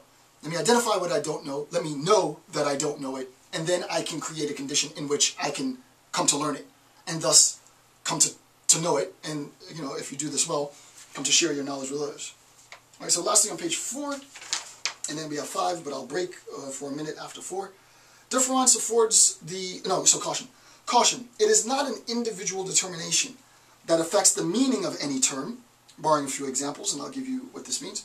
It is the meaning and transformations therein are contingent on the linguistic community. Meaning is contingent on the community. The community of speakers determines meaning. It's deferral and transformation. It's not enough for one individual to say that my interpretation is going to be totalized across a general community. No one individual is that powerful, right? Barring sort of a few examples, media especially. It's the recognition of the interplay of meaning as a construct of this dialectic process, right? Meaning is a construct of a dialectic process between self and other. This dialectical relationship between self and other is contextualized within our ability to communicate ideas and effectively with each other. This is the linguistic community. And as such, it's the linguistic community that confers meaning. So that we experience an event, we are open to interpretations of event, but the very thoughts in our head, our ability to articulate the phenomena is itself contextualized within the linguistic community. Thus, you can recognize that based on, I mean, this might be a little bit problematic, actually, now that I think about it. The assumption would be, and this would be yet another good qualitative study, does your level of sort of language mastery, does the breadth of your vocabulary, I mean, this seems really bizarre, but I think it would apply. Does the breadth of your vocabulary transform the way in which you interpret the world? Right? If you have more to pull from, more words, more concepts to pull from, does that mean that you have a broader interpretive ability than someone whose sort of language acquisition is very, very limited, right? I would want to say yes, just in second language learners, right? Second language learners have problems communicating in their second language, because I can imagine that this would be a complication for me. If I wanted to learn French, yeah, it would be very sort of pedestrian, basic conversation initially, if I was even able to have a conversation, because I don't have access to the more complex conceptual ideas. In terms of an individual who speaks just one language, the question might be, do dialects, right? This is where, does Ebonics, you know, this is really contentious, but, so for example, I'll just put it out there, because I'm thinking, I just didn't want to say it, but I am going to say it. Would Ebonics, and only Ebonics, an individual who only spoke Ebonics, would their interpretational model be limited by and this presupposes some stuff, right? So forgive me if this comes across bad, but by the impoverishment of their lexicon, right? The fact that there isn't a complexity of terms, there isn't a complexity of definitions within the Ebonics lexicon that is associated to the general linguistic community, for good or for bad, does that already create a condition of impoverished interpretation? Does it create a condition in which there could be a more complex interpretive account, which is denied because of this limitation? I don't know. I really don't know. But you can see that that would be a phenomenal qualitative, it would be contentious as hell. And that would be a phenomenal qualitative methodology, a phenomenal qualitative approach. So I don't really know the answer to that. I don't. But the idea is, the implication is there, right? The implication is there. So I'm going to pause at this point and then conclude with page 5, part 5. Okay, so to continue with number 5, top of page 5, difference reflects the tensions between the linguistic meanings and personal disruptions, discomfort. The linguistic meaning and personal disruptions, with the implication of those meanings on our lived experiences. So what exactly does this mean? Let's look at the qualitative application. The concept level Asian is a sort of a contemporary concept now, like level Asian, and I talked about this earlier. Level Asian refers to the ability to attain some mastery level, some level of perfection, a level of a perfect gameplay if we're talking about video games and such. And the way that we're using this word, or this concept, colloquially now, means that it's the best mode of play. It's the best mode of existence. It's the best mode, period. So the concept, quote-unquote, level Asian, is a millennial concept, derives its meaning from video games, the system of leveling up, and the stereotypes that Asians are inherently smarter than sort of whites and others and such. This concept creates systemic pressure for Asian Americans by creating the expectation for academic excellence, perfection, the highest level of perfection, then resulting in level Asian. So this idea of deferral and difference in terms of difference might be applied to an attempt to understand the meaning and the significance of something as simple as sort of the concept level Asian. Obviously, difference would preserve the difference, right? Asian Americans are not white Americans, are not black Americans, are not, Hispanic Americans. It preserves the difference, that distinctiveness, that distinction. But not only does it preserve the difference, there's a deferral. And that deferral is a deferral from being included. It's an exclusionary one way of, there's infinitely many ways to sort of approach this, one of which is there's a deferral of inclusion. It's that there has been a distinction and a distinctiveness about the Asian American community, which has, for good or for bad, has resulted in, and there would need to be an explanation of why this came to be the case, but this distinction has resulted in the concept of level Asian, the expectation that Asian Americans are inherently, which is obviously false, inherently brighter, and inherently more disciplined and dedicated than white Americans, black Americans, all other Americans. And obviously that expectation creates an environment for social pressure for the lived experience of any individual Asian American. I don't want to be a PhD, I don't want to be an MD, I don't want to become a lawyer, I don't want to have the responsibilities of, preserving the integrity of my family name based on academic and economic success. That's a lot of pressure. I want to do something else. In terms of an attempt to deconstruct that social pressure, an attempt to deconstruct and identify some of the underlying tensions that have informed that social pressure, it might seem hugely sort of like a huge generalization to suggest that, the concept level Asian is part of the reason. It's part of the reason why these social pressures have been felt. But it's in fact the case that that is an example. It's a legitimation that there is a collective meaning. There's a collective meaning, for good or for bad, that is applied to being Asian. The collective meaning is, to be Asian is to be perfect. I know this sounds absurd. To even say it sounds ridiculous, but I didn't invent level Asian. All right, it's not my concept. The fact is, we need to make a sociological account for the meaning of the concept level Asian. We need to recognize that level Asian is applied to actual people.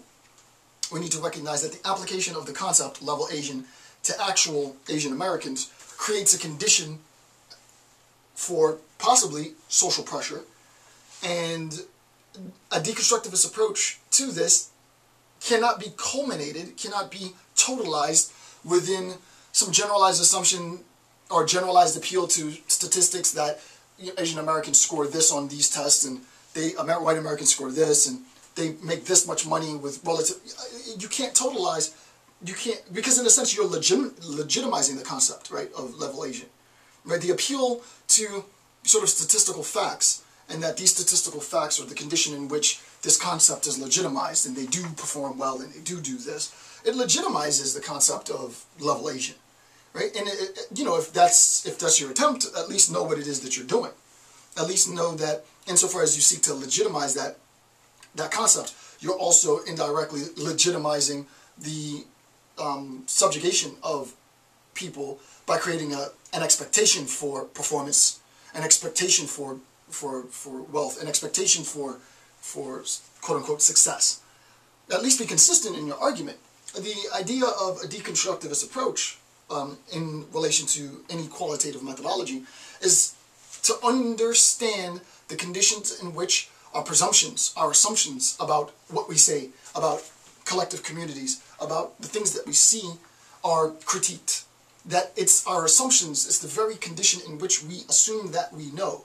It's the very conditions in which we make these generalizations, that we're challenging our language, that we're challenging the meaning that we're ascribing to others and to self. And that we're perpetually in a process, in a perpetual, lifelong process of reflecting, reassessing, reanalyzing the very things that we assume to be sort of de facto fact.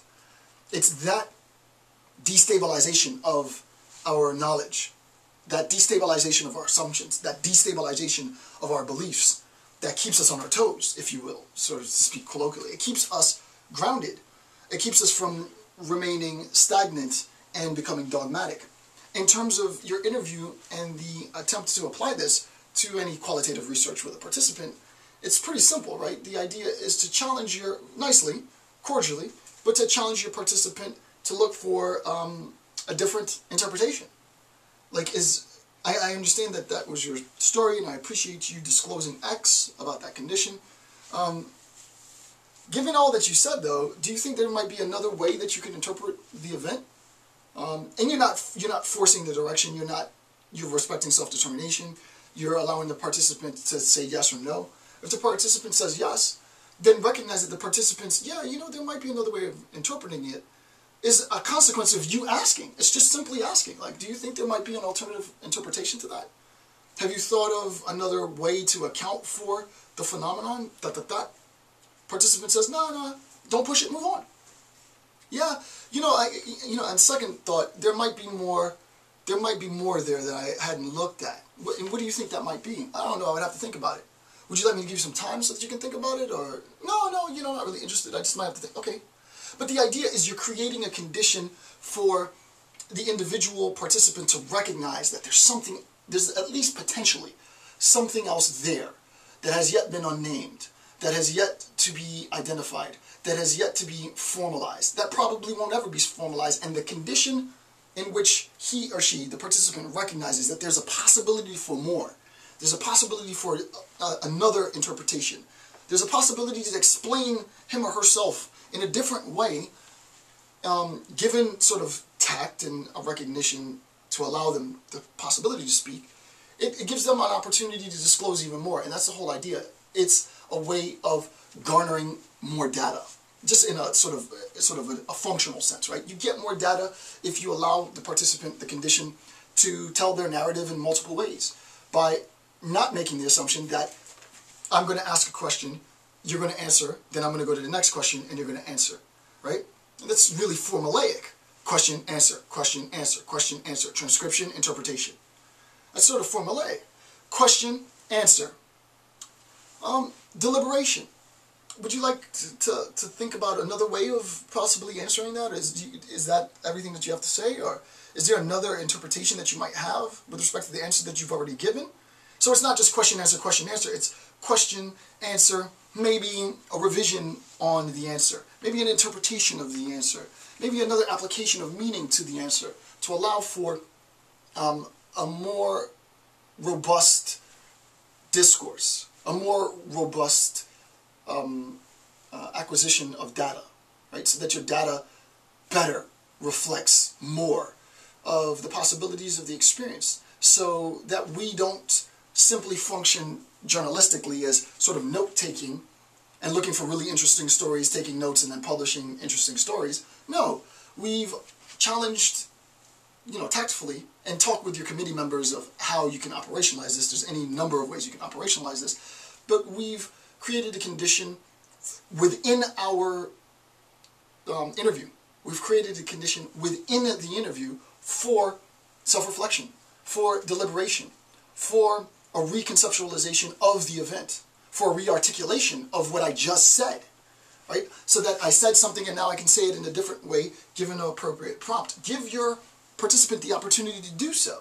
Don't make the assumption that everything that is to be had is had in the response to a prompt that I've given the participant. It's just the fact that the prompt was given and the responses were garnered that I can move on to the next, right? I would say the vast majority of qualitative methodologies unfold in that way, in that presumption, right? Sort of QA, QA, QA, QA, take data home, data interpretation, publish findings.